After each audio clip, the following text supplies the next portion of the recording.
penche-toi sur Stéphane Manigold. Cet homme gère des restaurants à Paris, Michel Rostand, etc., Substance et Contraste, le bistrot d'à côté. Et donc penche-toi sur son cas, parce qu'il a été tout de suite après la crise du coronavirus le premier à dire: messieurs les assureurs, vous devez prendre votre part du gâteau, vous devez vous impliquer davantage. Est-ce que j'ai bien résumé ?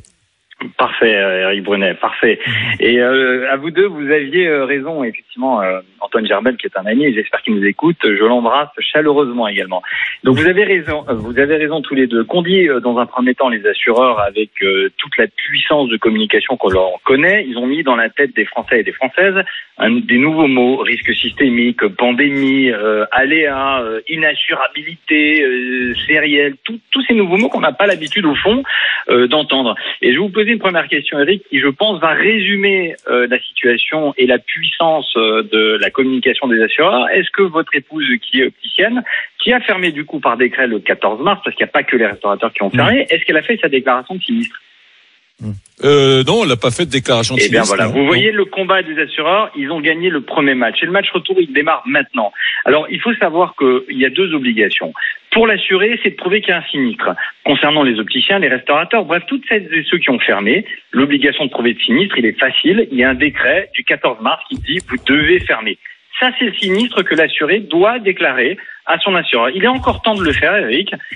Faites-le. Et pourquoi ? Parce que l'obligation de l'assureur, c'est de vous écrire, en cas de refus, une clause contractuelle expressément écrite à votre contrat qui motive son refus. En d'autres termes, s'il vous refuse quelque chose, il ne peut pas se cacher derrière l'aléa, etc., comme ils le font aujourd'hui. Il doit vous dire dans votre contrat quel paragraphe, quelle ligne, pour quelle raison il refuse. Et la clause d'exclusion, elle doit être lisible, claire et écrite. Alors effectivement, depuis le début, j'appelle de nombreux chefs d'entreprise autour de moi pour leur dire: mais faites votre déclaration de sinistre, parce qu'il n'y aura pas d'indemnisation s'il n'y a pas de déclaration de sinistre au préalable. Et deuxièmement, les assureurs, on entame. Pourquoi je dis qu'on entame le match 2 ? Parce que le match 2, grâce à vous, grâce à RMC, qui depuis le départ dit: mais attendez, il y a peut-être un sujet. Eh bien, on le voit. Vous avez parlé du Crédit Mutuel tout à l'heure. Mais les premiers à avoir sorti et à respecter leurs engagements contractuels, et c'est là où je vais aller compléter ce que Laurent Neumann disait tout à l'heure. Laurent Neumann disait ce que les assureurs disent d'ailleurs dans leur communication: c'est pas possible, on peut pas tout payer. C'est vrai, Laurent. Mais les assureurs peuvent payer et doivent payer leurs engagements contractuels. Et un engagement contractuel, il faut l'honorer. Et que fait du coup les mutualistes qui honorent leur contrat ? La Covea, donc qui est un groupe de mutualistes qui regroupe la MAF par exemple, Groupama, le CIC, Crédit Mutuel, tous ces gens-là, tous ces assureurs ont fait le choix d'honorer leur contrat. C'est-à-dire que celles et ceux qui ont fait leur déclaration de sinistre parce qu'ils ont la perte d'exploitation au contrat, eh bien, ils vont les indemniser. Et vous avez raison, Eric, il faut dire bravo. Mais la réalité, c'est qu'ils respectent leurs engagements contractuels. Ce que ne font pas aujourd'hui les gros assureurs, tout simplement. Juste question. Là, que je comprends pas.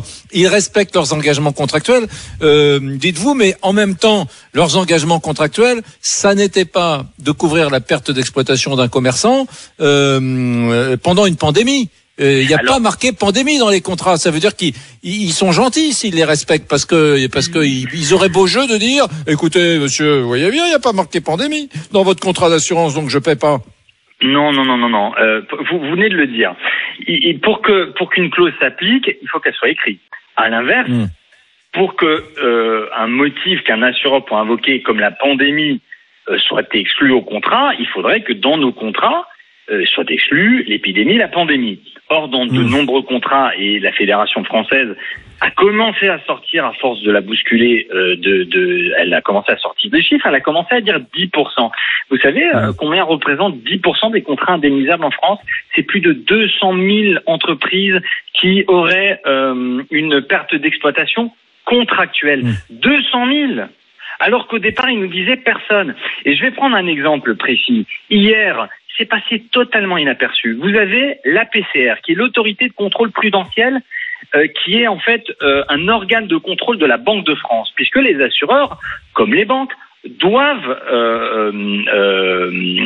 présenter leurs risques. Et que dit cette autorité de contrôle ? Elle dit: attention là, et elle reste dans son rôle de régulateur des compagnies d'assurance, elle a une gestion prudente. Elle dit, si les assureurs ont des marges de sécurité, ils vont devoir faire face aux engagements qu'ils ont pris vis-à-vis de leurs assurés, et leurs moyens financiers ne doivent pas être utilisés pour couvrir des risques explicitement exclus des polices.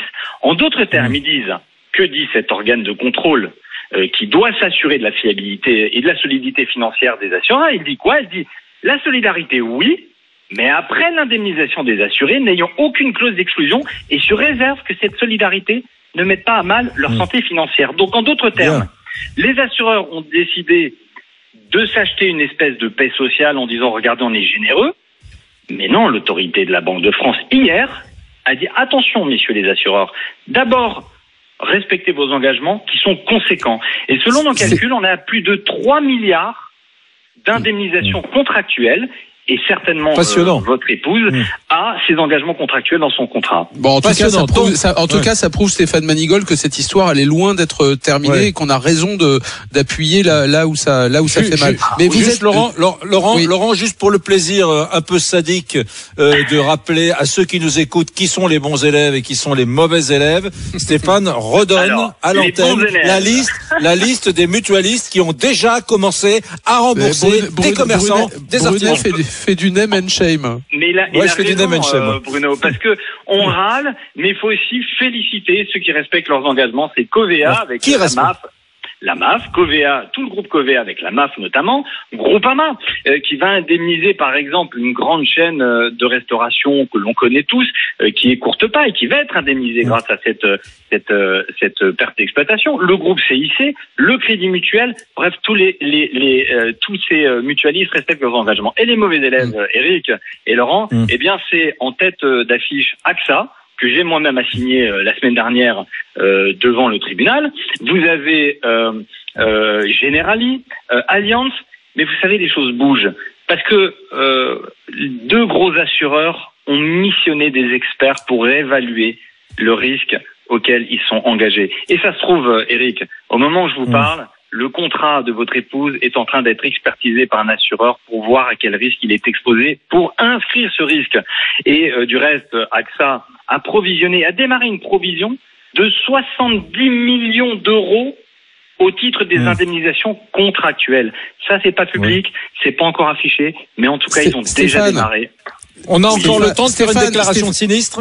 Ouais, on a encore le temps de faire la déclaration. Oui. Alors, Eric, vous avez raison de le dire. Pourquoi? Parce que logiquement et contractuellement, vous avez 5 jours pour déclarer un sinistre. Ça, c'est la base. Sauf que à partir du moment où il n'y a pas d'aggravation du sinistre, c'est-à-dire que le fait de ne pas avoir déclaré votre sinistre n'a pas engendré des pertes supplémentaires, un sinistre supplémentaire, eh bien, le délai est suspendu. Notamment, en plus, en période de crise sanitaire où tout est verrouillé. Tous les délais sont suspendus. Donc, oui, Eric, vous avez raison de le souligner. Il faut que tous vos auditeurs chefs d'entreprise fassent leur déclaration de sinistre. Ils ont une preuve, ça s'appelle le décret du 14 mars 2020 qui leur a dit, vous fermez. L'assureur, lui, doit prouver contractuellement et il doit justifier d'une clause qui exclut explicitement le sinistre déclaré.